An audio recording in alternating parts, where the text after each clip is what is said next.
Did you know there was once a kingdom so rich and powerful, it controlled the sea routes between China and India, and almost no one remembers it today? It's a story that's been lost to time, hidden beneath layers of jungle and centuries of silence. But once this kingdom was the beating heart of global trade. I'm talking about Srivijaya, the lost sea kings of Southeast Asia. Their empire stretched across the islands and straits, shaping the destiny of an entire region. Now picture this, it's the 7th century.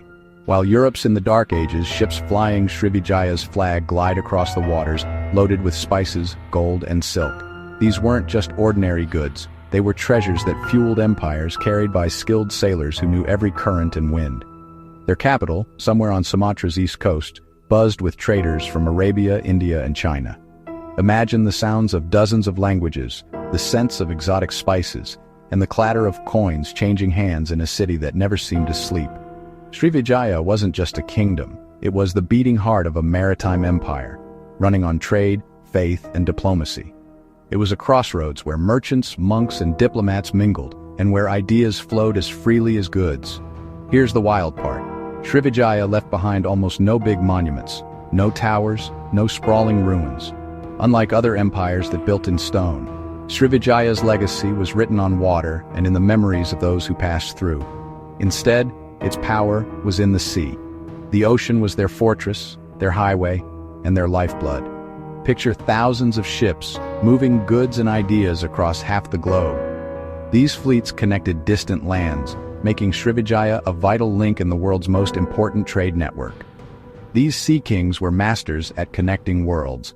Their sailors and merchants brought together people, cultures, and religions from every corner of Asia.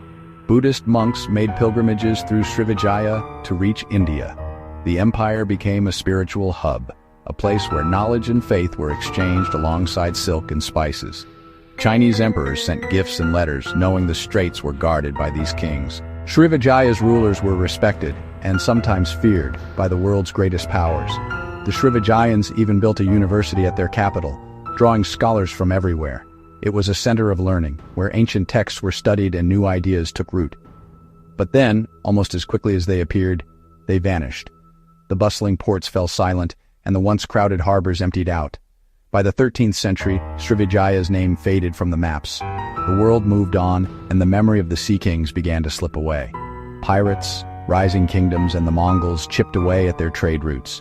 New powers rose, and Srivijaya's grip on the seas weakened with every passing year. Even the capital itself was swallowed by jungle and mud, leaving barely a trace. Nature reclaimed what was once the center of a mighty empire. For centuries, Srivijaya was a legend, mentioned in Chinese scrolls and old travelers' tales, but almost forgotten. Its story became a mystery, a puzzle waiting to be solved. It wasn't until the 20th century that archaeologists started piecing the clues together. A handful of inscriptions, a few statues, coins, like a puzzle missing half its pieces. Each discovery brought new questions, and the picture of Srivijaya slowly began to emerge from the shadows. Today, historians are still tracking the lost harbors and buried cities, hoping to uncover more about the sea kings who ruled the waves. Every expedition into the jungle or beneath the sea could reveal another piece of this forgotten empire. Srivijaya's story is a reminder that even the mightiest empires can fade into near invisibility. Their power, once unquestioned, can be erased by time, nature, and the shifting tides of history. So next time you think about lost history, remember the sea kings who once ruled Southeast Asia, then simply disappeared.